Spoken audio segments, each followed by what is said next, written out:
Dando sequência, nós solicitamos que os diretores da OAB Paraná retomem os seus assentos no auditório para assistirem à conferência com o professor Dr. Luiz Roberto Barroso, ao qual passamos a palavra a partir desse momento.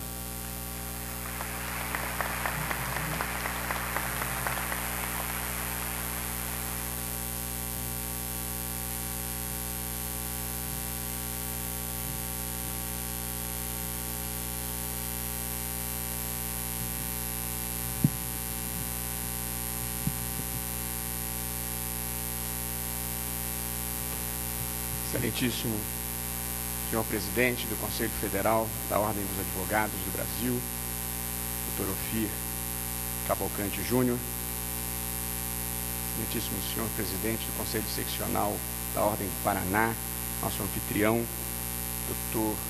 José Lúcio Glombe, excelentíssimo senhor ex-ministro da Justiça, Dr. Márcio Tomás Bastos, que honrou a classe dos advogados no exercício do Ministério da Justiça, em cujas pessoas eu cumprimento todos os membros da mesa.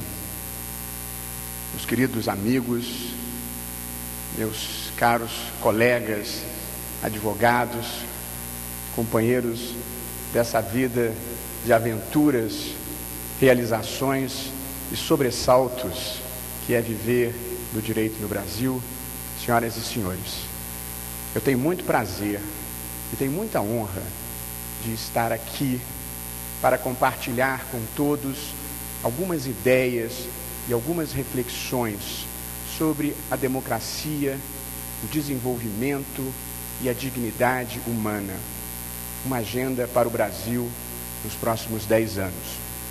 E agradeço de coração ao presidente Ofir e ao Conselho Federal a distinção do convite que me fizeram. E eu gostaria de transformar este momento e este ambiente num momento de reflexão para pensarmos juntos algumas ideias para o Brasil. Pensar construtivamente o Brasil na perspectiva de um professor de direito, de um advogado e de um cidadão engajado. Eu sou, como sabem, professor de Direito Constitucional. Portanto, não poderia deixar de registrar e prestar a homenagem aos dois grandes constitucionalistas que mantiveram acesa a chama no Brasil quando tudo parecia perdido. Um deles, queridíssimo professor José Afonso da Silva, agraciado com a medalha Rui Barbosa.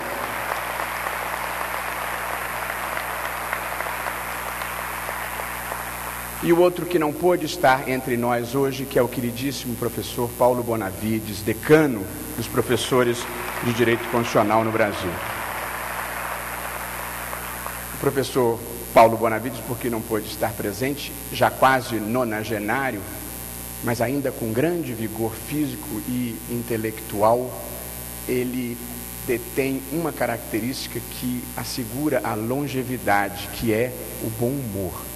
E ele me contou recentemente que estava no balcão de uma empresa aérea, já com seus 90 anos, e dirigiu-se até ele um senhor, um desembargador aposentado, já caminhando de maneira claudicante, e disse: professor Paulo Bonavides, eu fui seu aluno. Ao que o professor Paulo Bonavides respondeu: não, meu amigo, deve estar havendo algum engano aí. Eu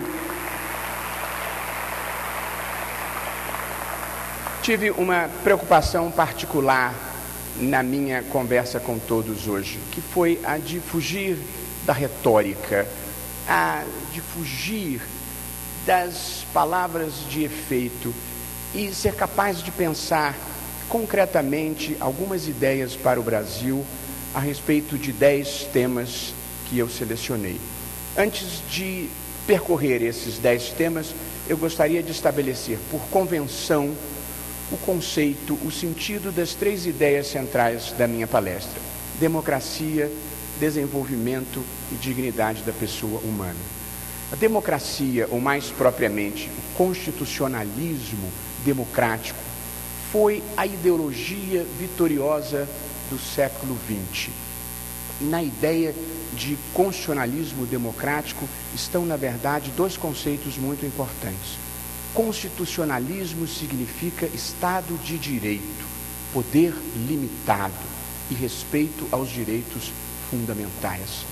E democracia significa soberania popular, governo do povo, vontade da maioria. Portanto, o constitucionalismo democrático é uma fórmula política que se baseia no respeito aos direitos fundamentais e no autogoverno popular. O desenvolvimento significa, essencialmente, um processo de aprimoramento das condições de uma determinada sociedade. O desenvolvimento econômico que está associado à geração de riquezas, o desenvolvimento social que está associado à distribuição de riquezas. E há hoje um consenso que se formou no Brasil no despertar de uma certa consciência ambiental, é que o desenvolvimento precisa ser sustentável. O desenvolvimento, portanto, precisa ser capaz de satisfazer as gerações presentes sem comprometer os recursos e o meio ambiente das próximas gerações que virão. E, por fim, a dignidade da pessoa humana, porque a democracia e o desenvolvimento só têm sentido se for para promover a dignidade da pessoa humana, se for para fazer com que as pessoas sejam melhores, se for para fazer com que as pessoas sejam maiores, que possam viver uma vida boa, uma vida de plenitude existencial. A dignidade da pessoa humana é, em primeiro lugar, a exaltação do valor intrínseco de cada pessoa, o que faz com que cada pessoa humana tenha uma posição única e diferenciada no reino da criação. As coisas têm preço, mas as pessoas têm dignidade, que é um valor que não tem preço. E de acordo com o postulado ético kantiano, as pessoas todas devem ser tratadas como um fim em si mesmas e nunca como um meio para a realização dos projetos dos outros ou para a realização de metas coletivas. Além do valor intrínseco, as pessoas devem ter autonomia como parte da sua dignidade e, portanto, devem poder fazer as suas valorações morais e as suas escolhas existenciais sem privações. E, portanto, faz parte da dignidade da pessoa humana o mínimo existencial, pré-condições para que cada um possa verdadeiramente ser livre e igual, sem privações. O mínimo existencial, portanto, envolve o acesso à educação básica, à saúde básica, à renda mínima e à capacidade de participar ativamente do processo político. E aqui, portanto, feita esta introdução conceitual, eu passo a percorrer os 10 temas que escolhi, que são temas heterogêneos, mas já acho que são temas que integram uma agenda política para fazer do Brasil um país verdadeiramente democrático, verdadeiramente desenvolvido e verdadeiramente capaz de valorizar a sua gente e a condição humana. O primeiro desses temas, o mais teórico, nós precisamos de uma nova narrativa para o Brasil. Nós somos uma gente, nós somos um povo, nós somos um país com algumas virtudes incomuns, que incluem a diversidade étnica, a tolerância religiosa e a progressiva superação do preconceito racial, de gênero, de orientação sexual. E ainda temos algumas bem-aventuranças como belezas naturais, riquezas minerais, uma índole pacífica. Mas ao lado dessas virtudes incomuns, nós temos também alguns vícios atávicos.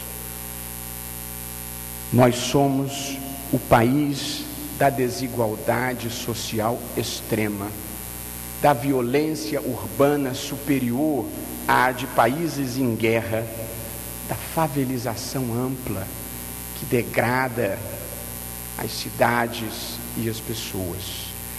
E convivendo com esses vícios atávicos e essas virtudes incomuns que nós temos, a percepção da gente brasileira e dos seus formadores de opinião sobre si mesma tem oscilado entre um ufanismo, os melhores do mundo, e um certo sentimento de inferioridade em relação a outras experiências nacionais.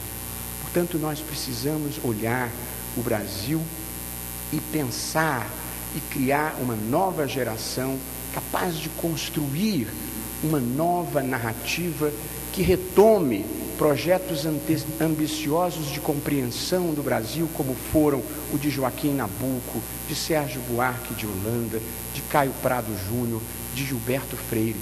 Precisamos nos repensar qual é a nossa posição no mundo, o que um país pacífico e interessante como o Brasil tem a oferecer.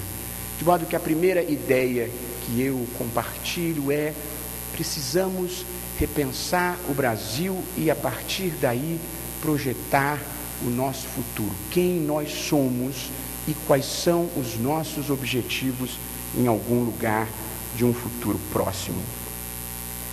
O segundo tema que escolhi, os 10 da nossa agenda, é excessivamente óbvio, é a reforma política. O Brasil precisa urgentemente, desesperadamente, de uma reforma política. Nós vivemos um momento de descolamento entre a classe política e a sociedade civil, que vivem vidas à parte e não se comunicam adequadamente. Mas a verdade é que em qualquer democracia, política e poder legislativo dotado de credibilidade são gêneros de primeira necessidade. E, portanto, nós precisamos ser capazes de pensar uma reforma política que diminua o peso do dinheiro nas escolhas políticas da gente brasileira.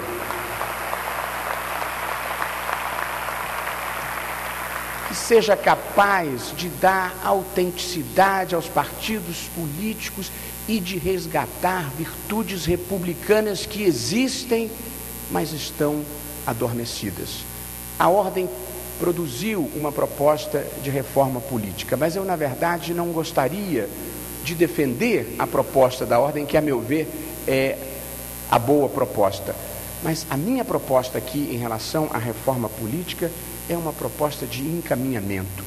Diante do impasse absoluto no Congresso Nacional, que não permite o avanço da reforma, porque todos são a favor da reforma, mas cada um tem o seu projeto ideal em mente, eu proponho como fórmula alternativa a realização de um plebiscito em que o povo brasileiro seja convocado a se manifestar sobre 3 questões, a saber, a primeira, se deseja manter o sistema proporcional como é hoje, ou se prefere um sistema majoritário, ou se prefere o sistema distrital misto. A primeira questão. A segunda questão, a de saber se deseja a lista aberta e não ordenada, ou se prefere a lista fechada ou pré-ordenada. Esse é o segundo ponto da consulta.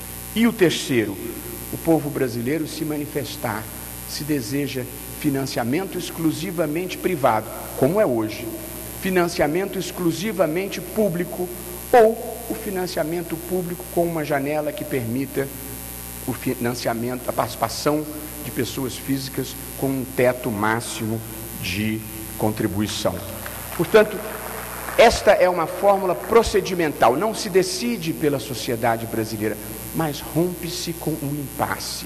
Quase qualquer coisa que se produza é melhor do que este sistema em que os poderes se distanciaram e há universos à parte. O judiciário muitas vezes ocupa o papel do legislativo, o legislativo se retrai e muitas vezes está fazendo negócios que não têm a ver com o interesse público. Portanto, é preciso resgatar a dignidade da política e a dignidade da função representativa no Brasil.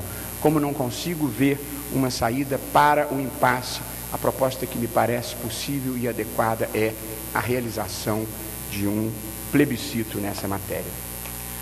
O terceiro ponto que eu trago, são pontos díspares, mas todos importantes para o Brasil, é o da questão do saneamento básico. O saneamento básico é a principal política pública de saúde, de acordo com qualquer critério mundialmente aceito. Não apenas uma política de saúde, mas também uma política de proteção do meio ambiente, porque o saneamento adequado impede a poluição dos mananciais, dos rios, dos lagos e dos mares. O saneamento básico, como sabem, constitui o serviço que se materializa em abastecimento de água, coleta e tratamento de esgoto, manejo de águas pluviais e resíduos sólidos, basicamente o lixo. Pois bem, meus caros amigos, as estatísticas brasileiras sobre saneamento básico ainda são aterradoras.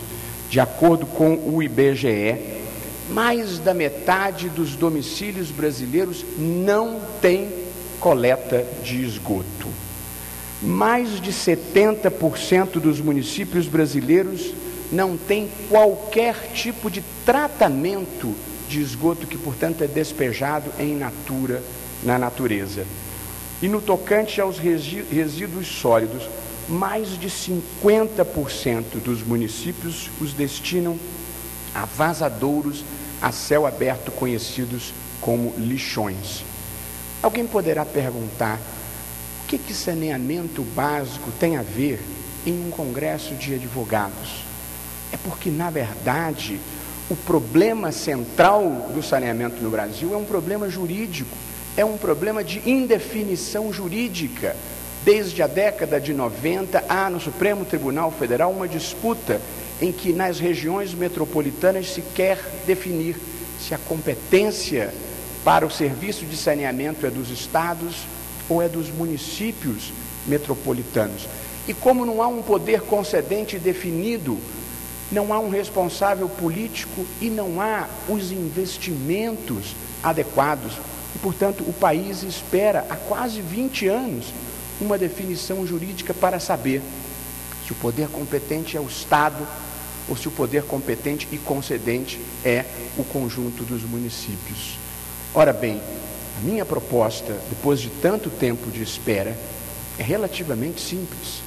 É uma gestão compartilhada, em que o Estado será responsável por 50% da condução, ou do poder decisório em relação ao serviço, e o conjunto dos municípios será responsável por 50%. E, portanto, o serviço de saneamento básico nas regiões metropolitanas passa a ser prestado compartilhadamente por estados e municípios. Alguém dirá, 50% de um lado, 50% de outro, pode dar empate. Certamente pode. Mas um pouquinho de criatividade resolverá os impasses na hipótese de empate. Por exemplo, se 25% dos municípios ficarem com a posição do Estado, prevalece a posição do Estado. Ou, se preferir, antes do dissenso, se estabelece quem vai ser o árbitro da eventual divergência, que pode ser um órgão federal, pode ser um painel imparcial de peritos. O que não pode é o Brasil ter só 50% de lares com esgotamento sanitário, porque há esta indefinição jurídica. E, portanto, uma companhia que tem a participação conjunta 50% de um, 50% de outro. Deve ser prestado de forma pública ou de forma privada? Tanto faz. Se tiver dinheiro para fazer de forma pública, muito bem. E se não tiver dinheiro, que se faça por delegação à iniciativa privada. O que não pode é as pessoas morrerem de doenças tropicais, as mais bizonhas e fáceis de combater, apenas pela falta de higiene em relação à água. Portanto, essa é a minha terceira proposta, uma gestão compartilhada entre Estado e municípios nas regiões metropolitanas para o saneamento básico. Meu quarto tema é o sistema punitivo no Brasil. Um sistema que está profundamente desarrumado e não é bem compreendido pela população brasileira. Quando eu falo sistema punitivo, eu quero me referir ao sistema que começa na polícia, no inquérito policial, passa pelo Ministério Público, passa pelo Poder Judiciário e deságua no sistema penitenciário. Sobretudo, a porta de entrada, a polícia, e a porta de saída, o sistema penitenciário, envolve muitos problemas. E, portanto, eu gostaria aqui de fazer uma reflexão sobre o sistema punitivo, que hoje em dia no Brasil não cumpre adequadamente nenhum dos papéis próprios da pena criminal, ou seja, não previne, não ressocializa e não dá retribuição na medida adequada. E, curiosamente, a sociedade brasileira vive, não sem razão, sob certos pontos de vista, o sentimento de que exista uma impunidade generalizada no Brasil. Mas, de outro lado, nós temos a terceira maior população carcerária do mundo, com 500 mil presos. Só estamos atrás dos Estados Unidos e da China. E é uma incongruência a sensação de impunidade que a sociedade tem e a terceira maior população carcerária do mundo. Eu, como disse, os dois problemas estão principais. Na porta de entrada, a polícia. Há um sentimento no Brasil de que a atividade policial é uma atividade menor, inferior à de advogados, de promotores e de juízes. E, portanto, deixa-se uma polícia mal educada, mal treinada, mal equipada, vizinha de porta do crime. E isso é, evidentemente, um convite à ineficiência, à violência e à corrupção. E a porta de saída, que é o sistema penitenciário, é tão degradado e tão degradante que os juízes e tribunais no Brasil procuram qualquer filigrana jurídica para não mandar para este sistema qualquer pessoa não violenta em alguma medida, o que amplia a sensação de impunidade da sociedade brasileira. Portanto, algumas ideias que gostaria de compartilhar nesta matéria. A primeira, é preciso dar dignidade à polícia, status social, remuneração, equipamento, treinamento e difundir uma cultura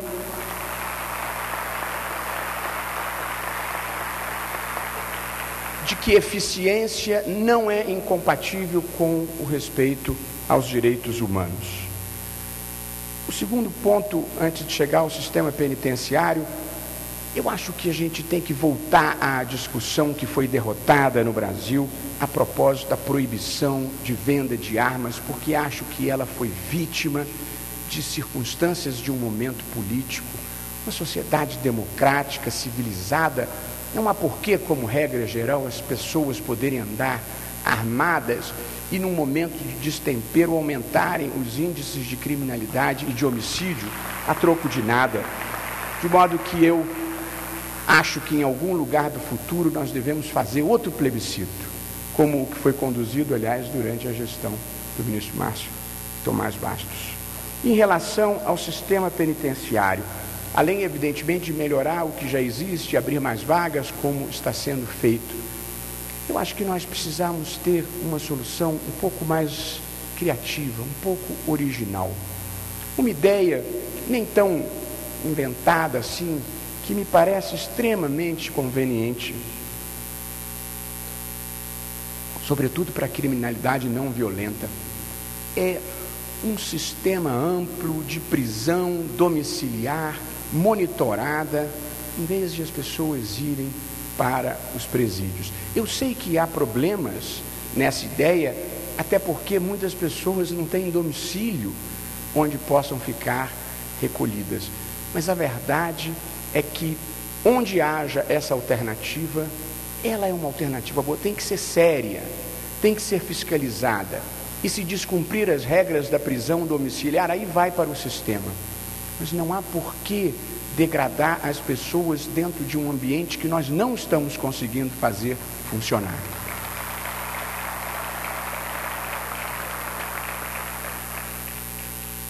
Eu preciso seguir adiante e haverá um texto escrito que ficará à disposição no site da Ordem, algumas outras ideias pontuais. Mas eu encerraria esse meu comentário sobre o sistema punitivo dizendo que nós precisamos, comunidade jurídica, o Ministério Público, os advogados criminais, os juízes, eu acho que nós precisamos de um grande evento, como esse nosso, ou algo parecido, de reflexão sobre o papel do direito penal num país como o Brasil, quanto de direito penal, para quem o direito penal, qual o sentido que nós queremos efetivamente dar à presunção de inocência no contexto brasileiro contemporâneo. Ou seja, o direito penal está desarrumado, filosoficamente e normativamente. Portanto, é preciso pensá-lo e oferecer à sociedade algumas ideias para que a sociedade possa participar de um sistema que ela não compreende. A sociedade não compreende porque algumas pessoas, por crimes de bagatela, estão presas e outras que são réus confessos em crimes violentos não estão. Portanto, é preciso explicitar como é o sistema punitivo no Brasil.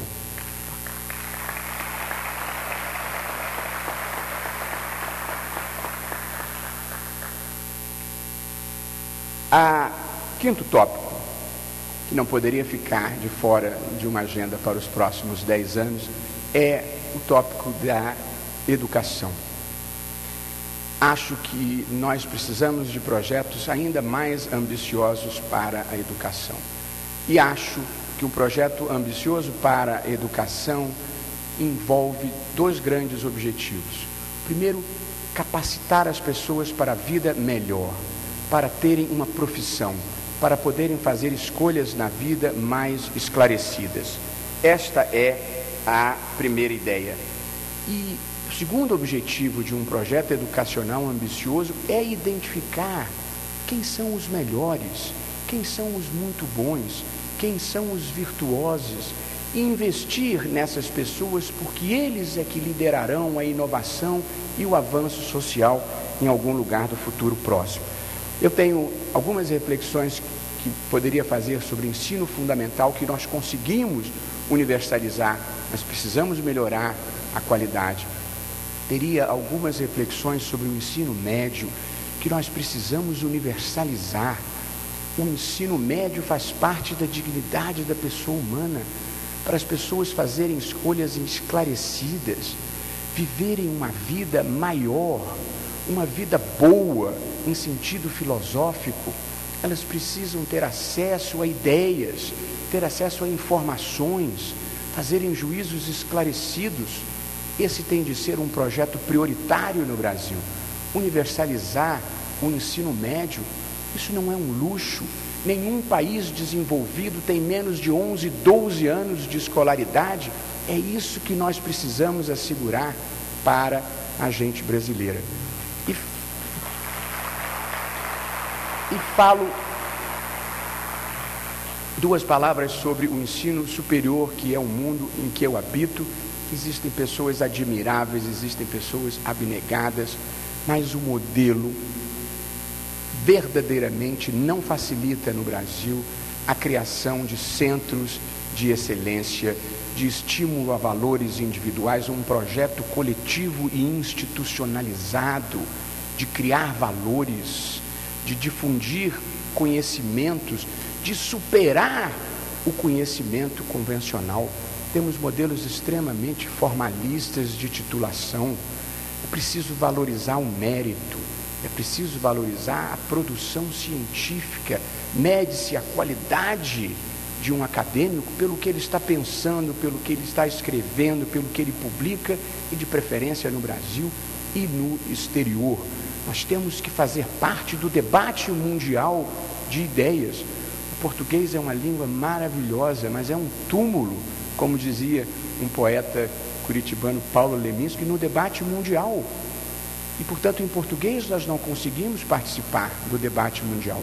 Miguel Seabra Fagundes, Pontes de Miranda, José Carlos Barbosa Moreira, Zé Afonso da Silva, se falassem em inglês, seriam nomes mundiais.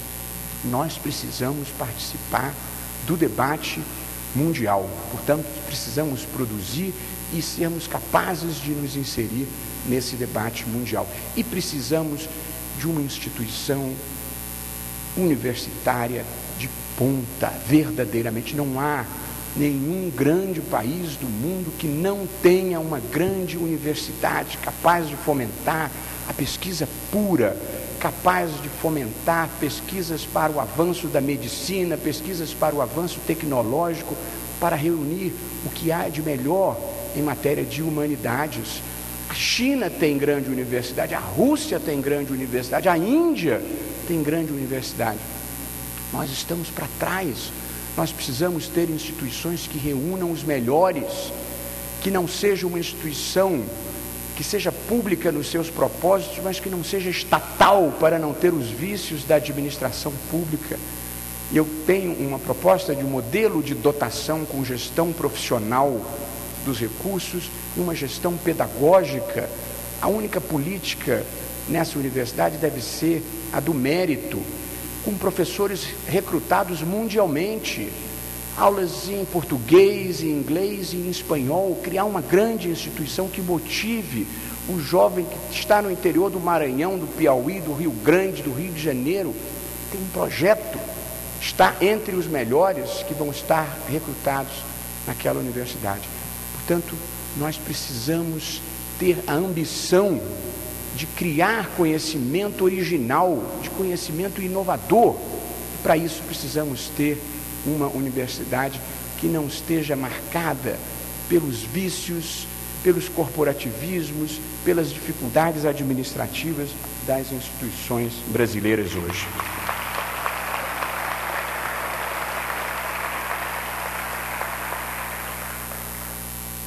Falo agora nosso sexto tema, portanto já passamos da metade. Eu escolhi um tema triste e trágico, mas me parece indispensável. Trânsito, que é uma epidemia brasileira. Eu reuni as estatísticas. No ano de 2010, os acidentes de trânsito no Brasil mataram mais de 40 mil pessoas. Se nós somarmos essas 40 mil com os 50 mil que morrem de homicídios no Brasil, nós perdemos quase 100 mil pessoas por ano. E o trânsito é um genocídio de jovens, porque as vítimas preferenciais têm entre 20 e 30 anos. 40 mil mortos, sem falar das pessoas que sofrem amputações, sem falar das pessoas que têm lesões medulares. É uma tragédia brasileira.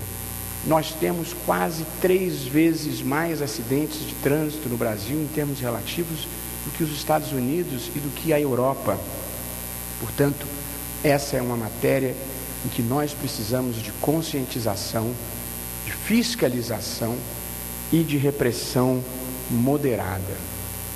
Conscientização significa difundir a ideia de que dirigir um carro é análogo a portar uma arma e que o uso indevido torna o portador um criminoso ou um criminoso potencial. Nós precisamos desmistificar o glamour da velocidade excessiva e a festividade da direção alcoolizada. Quem senta no volante de um carro alcoolizado, gravemente alcoolizado, é um criminoso potencial. E a conscientização envolve chamar as coisas pelo nome certo, por mais doloroso que seja. E nessa matéria, como em qualquer outra na vida, a ideia central que deve mover qualquer proposta de qualquer pessoa bem intencionada deve ser a de pensar que o seu filho de 20 anos pode estar de um lado ou de outro, pode ser a vítima ou pode estar na direção. E, portanto, a possibilidade de estar de um lado e de outro é que faz com que as pessoas sejam capazes de pensar soluções equilibradas, porque podem sofrer na própria pele qualquer uma das duas possibilidades. E, curiosamente, a primeira sugestão que eu teria nessa matéria é a de aumento da tolerância. Eu acho que o excesso de rigidez da lei faz com que o seu cumprimento se torne na prática muito difícil. De modo que a minha primeira reflexão, antes de propor as medidas que eu acho próprias, é a de que 2 chopes, 2 doses de vinho ou 1 dose de destilado não deveriam ser penalizados pela lei seca.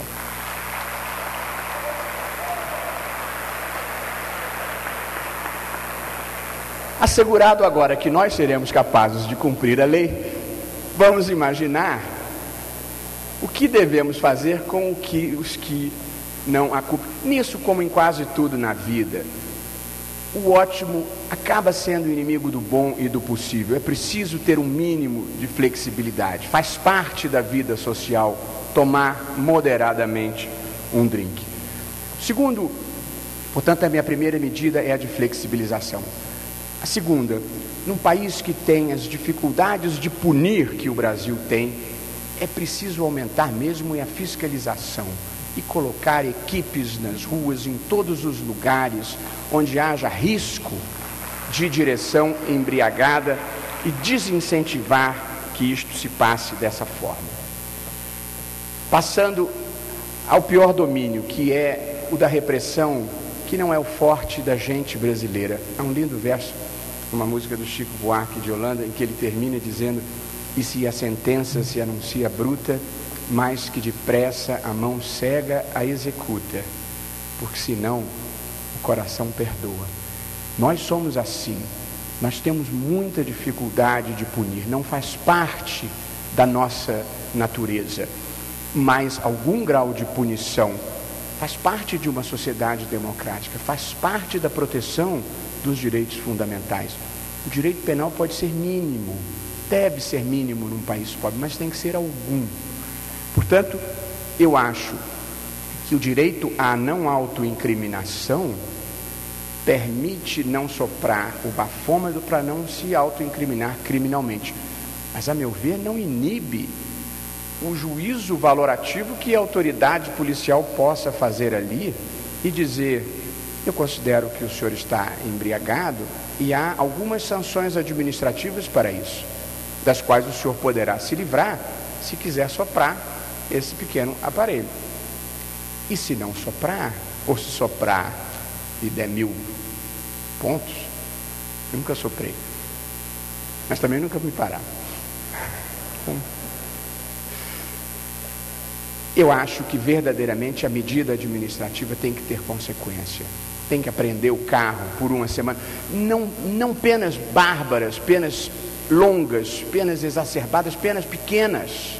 Para começar, na primeira vez, 1 semana sem carro e 30 dias sem carteira. Na segunda vez, 30 dias sem carteira e 6 meses sem carro. Na terceira, 1 ano sem carro e sem carteira. O carro fica recolhido, ou então fica com as rodas imobilizadas no seu estacionamento permanente. Ou seja, causar um ônus, uma consequência negativa, chata, pesada, inconveniente, que não seja a prisão. Porque nenhum juiz manda para o sistema penitenciário um menino que dirigindo embriagado tenha feito uma bobagem, porque a consequência de mandar um menino para o sistema penitenciário é muito pior do que qualquer outra. Portanto, sem carteira e sem carro. Mas se voltar a dirigir depois de ter tido a carteira apreendida, portanto, na terceira vez, aí vai. Aí pode, pena de prisão. Mas aquela domiciliar, em casa, monitorado, sem poder sair, aos 20 anos, aos 21 anos, em casa sem poder sair, sem carro. Eu estou falando da classe média, porque eu estou falando de quem tem carro. Portanto, pensar formas alternativas, criativas e inteligentes de fazer com que não valha a pena a direção embriagada. Não há charme na velocidade e no álcool quando ele produz, ou quando eles produzem mortos, paraplégicos, aleijados. Portanto, a gente tem que ter a compreensão disso e proteger os nossos filhos dessa tragédia brasileira que é o trânsito, uma epidemia que mata mais de 40 mil pessoas.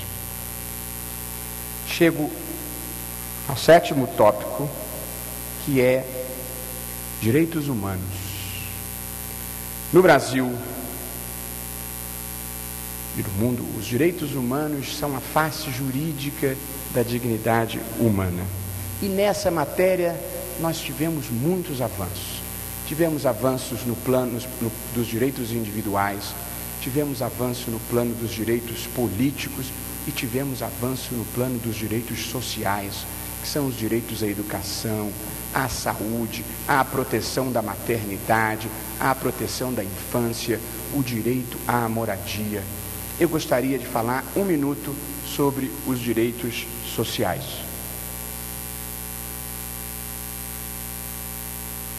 Que são os direitos que visam a proporcionar o maior nível possível de igualdade entre as pessoas, a melhor qualidade de vida possível entre as pessoas. Há um dado estarrecedor sobre direitos humanos no Brasil, que o Brasil é hoje a 6ª maior economia do mundo, o que evidentemente é um triunfo que nós merecemos celebrar. Nós saímos do gueto do ponto de vista econômico. Temos moeda, temos estabilidade institucional, mas nós somos o 84º país no Índice de Desenvolvimento Humano das Nações Unidas, que é o índice que leva em conta a renda, saúde e educação. E a principal causa desse fenômeno, dessa defasagem, 6º, 84º, é o abismo de desigualdade que existe entre nós.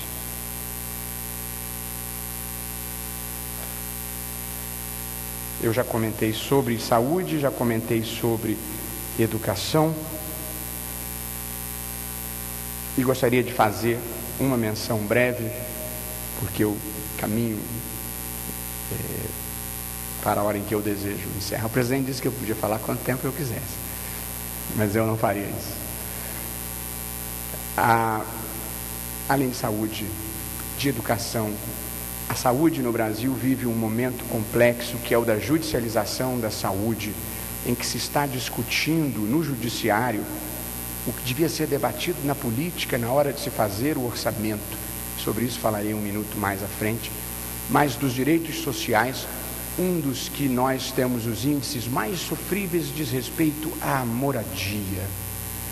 O Brasil não tem, talvez nunca tenha tido, um projeto habitacional de largo alcance para as famílias de baixa renda, com financiamento adequado. O Brasil é favelizado de norte a sul porque as pessoas não têm recursos para morar e elas insistem em morar em algum lugar. O Estado brasileiro é um favelizador ideológico, não há um projeto verdadeiramente inclusivo e ambicioso para dar habitação a essas pessoas, um projeto habitacional que envolva urbanização, arborização, vias largas, praças. Nós precisamos ambicionar mais cidades melhores, cidades mais bonitas em que as pessoas possam ser mais felizes, esteticamente felizes. 8º tópico, proteção das minorias. A história da humanidade é a história da superação do preconceito. Avançar socialmente é superar o preconceito. E, portanto, a inspiração desse meu tópico está nas ideias de tolerância e de inclusão social. Eu escolhi 3 tópicos polêmicos. Eu acho que talvez esse seja o único capítulo polêmico das ideias que eu sustento aqui. E, portanto, eu gostaria de manifestar desde logo o mais profundo respeito pelas pessoas que pensem diferentemente acerca dos 3 tópicos que eu vou sustentar aqui. E eu não tenho a pretensão de fazer com que ninguém mude a sua convicção, a menos que seja convencido pelo argumento, e aí estará bem. Portanto, defender essas posições significa conclamar as pessoas não a mudarem os seus credos, mas a serem tolerantes, a respeitarem e terem consideração por quem é diferente, por quem pensa diferente, por quem precisa de coisas diferentes. Portanto, o primeiro tema que eu trago em relação às minorias é a questão das mulheres e da descriminalização do aborto. As mulheres não são uma minoria em sentido quantitativo, mas certamente ainda são uma minoria em sentido de habitarem numa sociedade ainda renitentemente machista. Pois bem, é preciso incluir a questão do aborto na agenda política brasileira, incluir na agenda política e fazer um debate público relevante e esclarecido, que tem 2 componentes. Um é a autonomia individual da mulher, o direito que, a meu ver, a mulher deve ter de fazer esta escolha existencial. Mas eu respeito qualquer pessoa que pense diferentemente. E tem o direito de pensar diferentemente e de querer diferentemente. O que não me parece bom e justo é que num debate de ideias, em que haja um desacordo moral razoável, um dos lados queira o Estado e a repressão penal a seu favor. E, portanto, dizer que a mulher que não pode ou não quer ter um filho é uma criminosa, é uma forma inadequada de lidar com um problema que diz respeito à autonomia individual e que transformou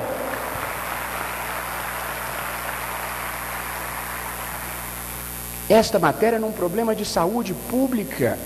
É uma discriminação contra as mulheres pobres que não têm acesso às clínicas privadas e que não têm acesso à rede pública de saúde e que se mutilam ou se matam com procedimentos abortivos primitivos.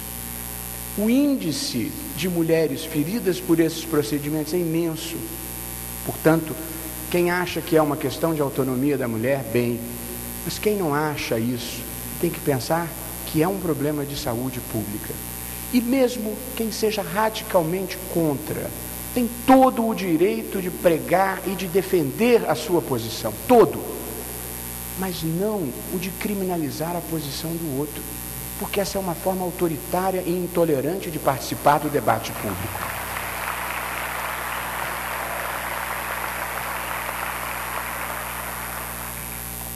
Segunda ideia, tão ou mais polêmica. Peço que me ouçam com carinho, que diz respeito aos homossexuais e o casamento.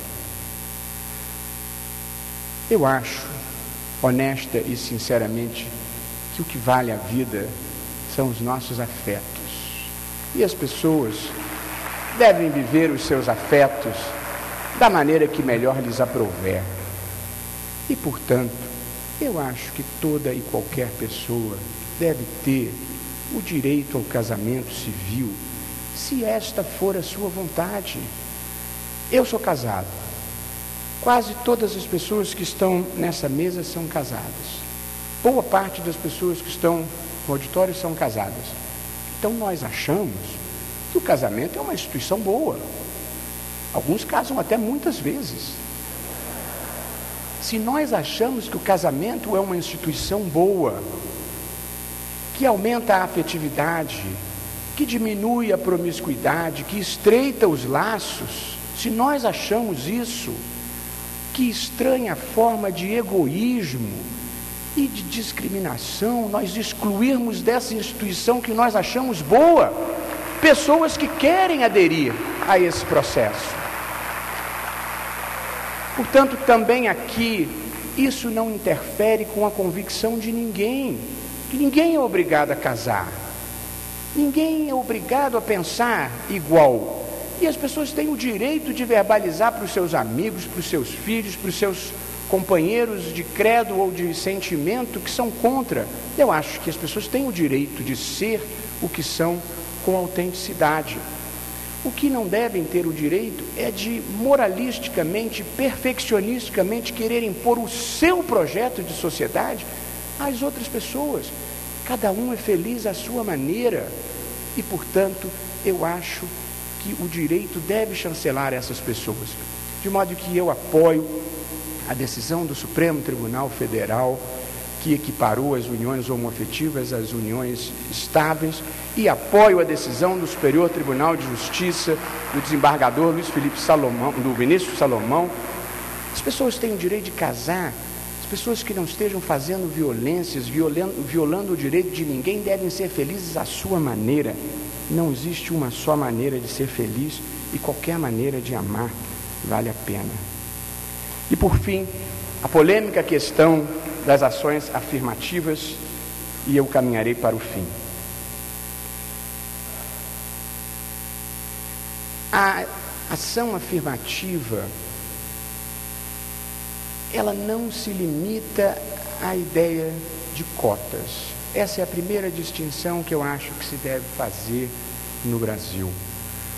A cota é uma possibilidade, e possivelmente nem a melhor, embora seja um paliativo em determinadas circunstâncias. Mas a verdadeira ação afirmativa é a que começa no nascimento das pessoas, e o Estado deve estar presente nas comunidades pobres, com creche, com um colégio modelo, fortalecendo os laços familiares, difundindo esporte, artes, recreação. Esta é a grande ação afirmativa. Portanto, a ideia de que a ação afirmativa tem o seu locus principal na universidade é um equívoco. Ela deve começar no momento do nascimento, é na primeira idade que a criança forma verdadeiramente o seu psiquismo, os seus valores, os seus sentimentos e a sua relação com o mundo. Este é um investimento prioritário. E, portanto, eu acho que melhor do que cotas é a ação afirmativa que prepara as pessoas vítimas da desigualdade para conseguirem competir com alguma condição no mercado educacional ou no mercado de trabalho. Porém, as cotas na universidade, com as dificuldades que envolvem, podem prestar um auxílio relevante, não apenas na reparação de injustiças históricas, mas, sobretudo, eu sou professor da Universidade do Estado do Rio de Janeiro, que tem uma política de cotas já há alguns anos. É emocionante ver o esforço daquelas pessoas. Mas nós não daremos a essas pessoas, infelizmente, iguais condições à juventude dourada da Zona Sul. Mas os filhos deles, sim. Os filhos terão.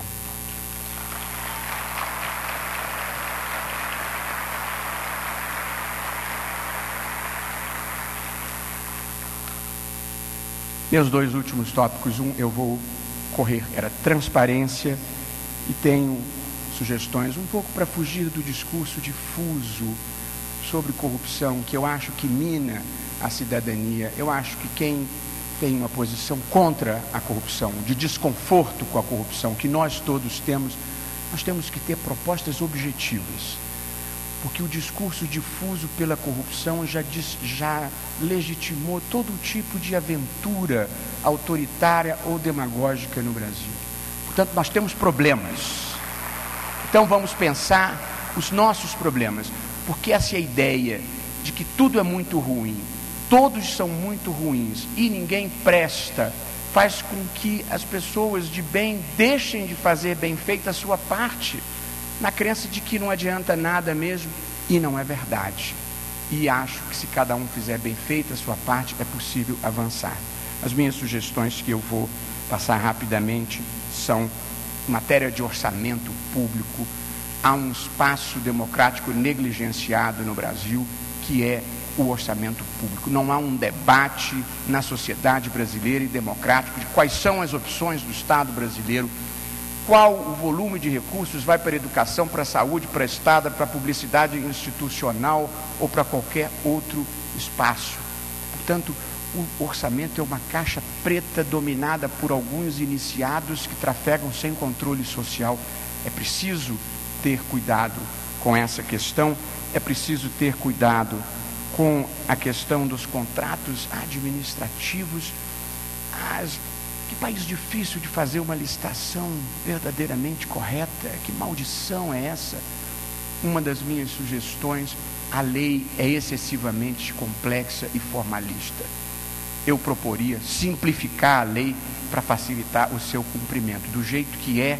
O administrador honesto não consegue ser eficiente e o desonesto consegue roubar à vontade. Portanto, é preciso mudar a equação. E por fim, precisamos reduzir essa imensa quantidade de cargos de comissão que há no Brasil. O cargo em comissão não é um mal em si.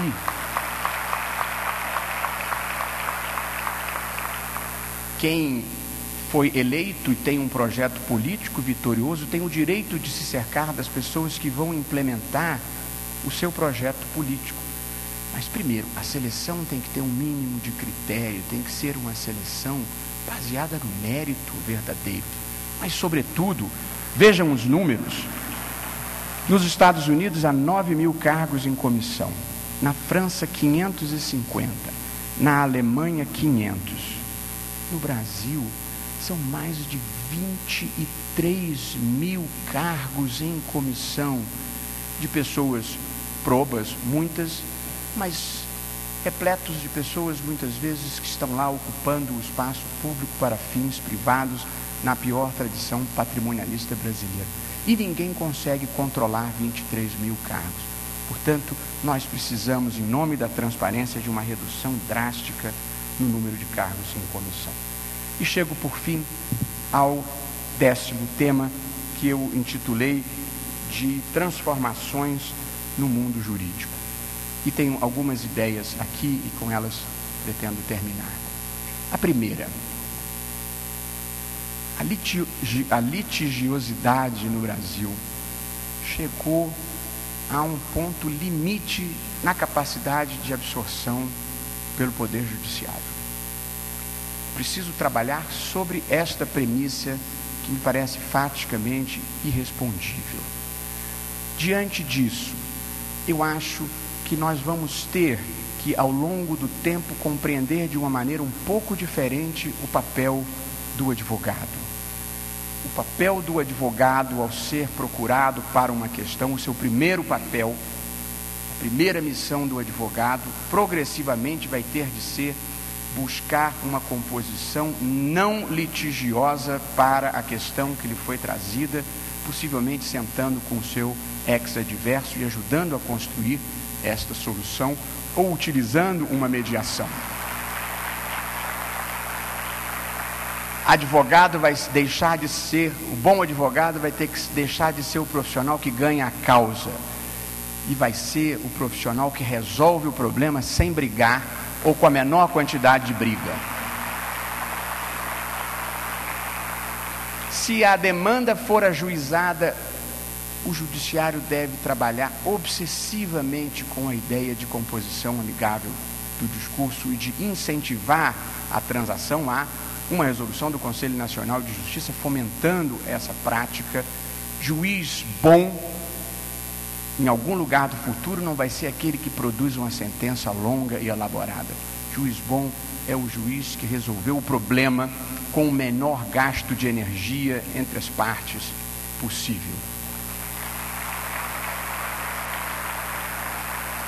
Tenho uma terceira proposta, delicada, mas importante. Nós precisamos, a exemplo do que a Ordem fez, precisamos ter um exame nacional de magistratura para o acesso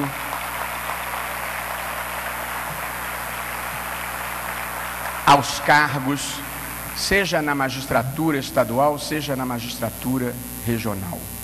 Um provão que deve anteceder o concurso que vai ser conduzido pelo tribunal competente, que livre o poder judiciário, pelo menos nas situações extremas, da manipulação indevida de concursos públicos feitos pelas oligarquias judiciárias estaduais em toda parte.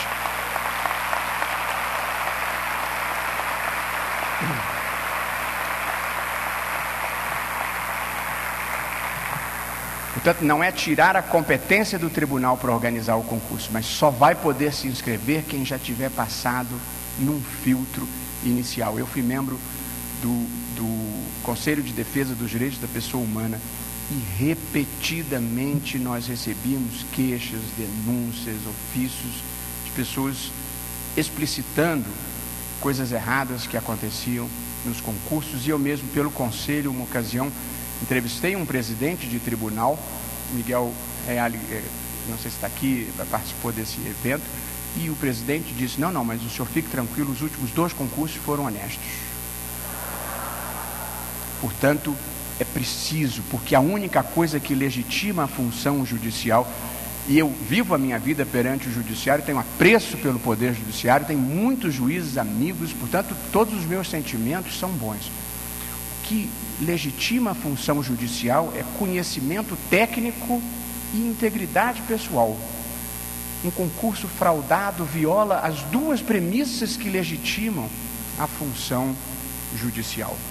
E eu tenho, para encerrar, 3 propostas em relação ao Supremo Tribunal Federal.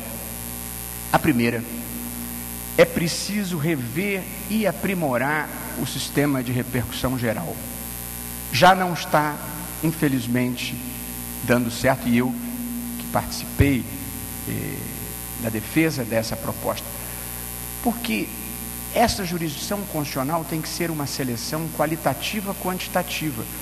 O Supremo já concedeu repercussão geral a mais casos do que é capaz de julgar nos próximos anos e, portanto, já inflacionou novamente a sua agenda e não vai conseguir de novo dar conta. Jurisdição constitucional não se exerce às dezenas de milhares em nenhum país civilizado do mundo. Portanto, é preciso aqui enfrentar essa ideia populista que é ruim e que todo advogado deve correr atrás dela, mas um tribunal que julga 100 mil processos não está julgando 100 mil processos. Esta é a verdade.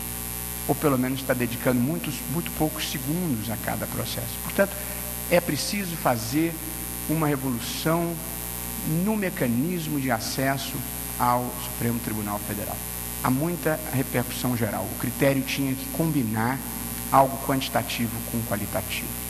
Minha segunda ideia em relação ao Supremo, e eu já verbalizei isso, e não importa o preço que possa custar, os votos orais em sessão plenária não podem ter 5 horas, 4 horas, 3 horas. Qualquer especialista em neurolinguística dirá que depois de um certo tempo já não tem mais ninguém prestando atenção. Por que os senhores acham que eu estou correndo para acabar a minha palestra? Há um limite máximo da capacidade de atenção e de concentração. Os votos orais deviam ter 20 minutos, 30 minutos, compacto com os melhores momentos. O voto escrito pode ter a extensão que quiser, mas é preciso tornar o processo funcional, o funcionamento do plenário funcional, porque além de tudo é uma tortura para o advogado, porque vem uma pauta com 10 processos, o advogado se despenca do Acre, do Paraná, de Santa Catarina para uma sessão, o processo dele é o 5º da lista, não há nenhuma chance. Mas se julgar naquele dia, o cliente não vai perdoar nunca. E o advogado então fica num ping-pong, indo e voltando de Brasília, gastando um dinheiro que o cliente muitas vezes não tem. É preciso dar uma racionalidade ao funcionamento do plenário, mas evidentemente uma racionalidade que possa conviver com 3, 4, 5 horas de manifestação das pessoas mais notáveis que há no Brasil. Portanto, não há nenhuma depreciação à qualidade dos ministros, mas é um sistema que não funciona e é preciso enfrentá-lo. A segunda ideia, eu gosto de dizer que os ministros deveriam se inspirar na redação dos votos como o aluno a quem a professora determinou que fizesse uma redação e fosse muito breve, uma redação sobre religião, sexo e nobreza, ao que um aluno com grande poder de síntese lavrou: ai meu Deus, como é bom, disse a princesa ainda ofegante. E a terceira ideia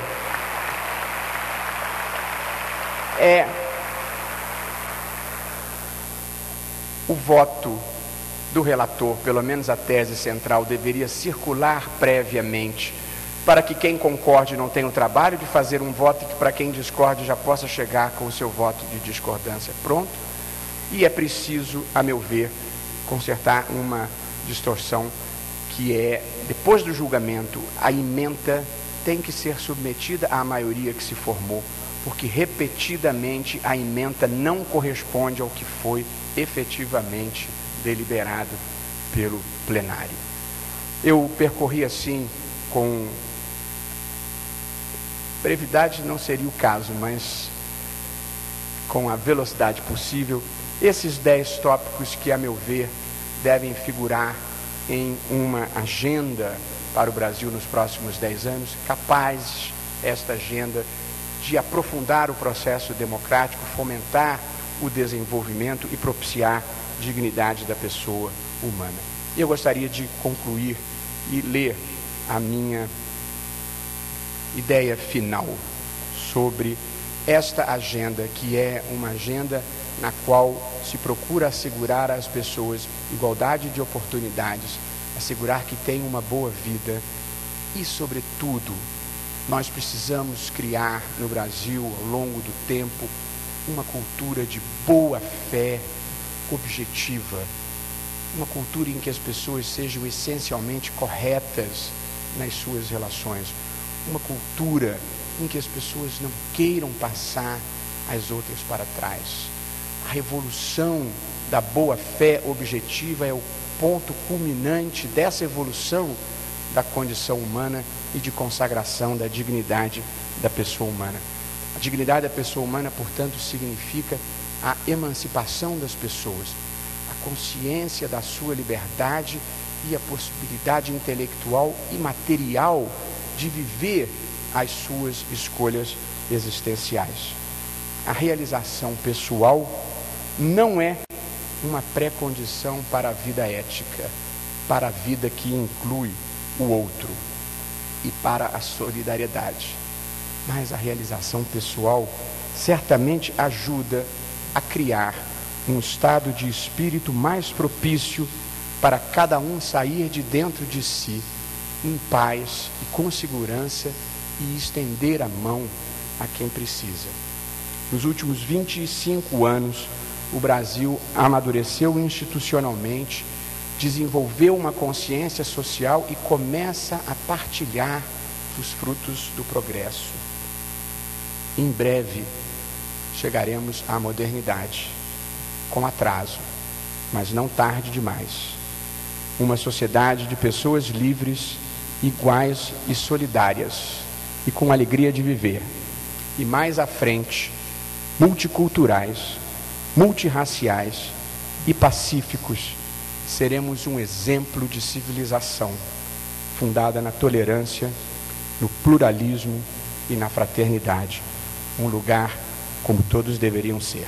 Muito obrigado.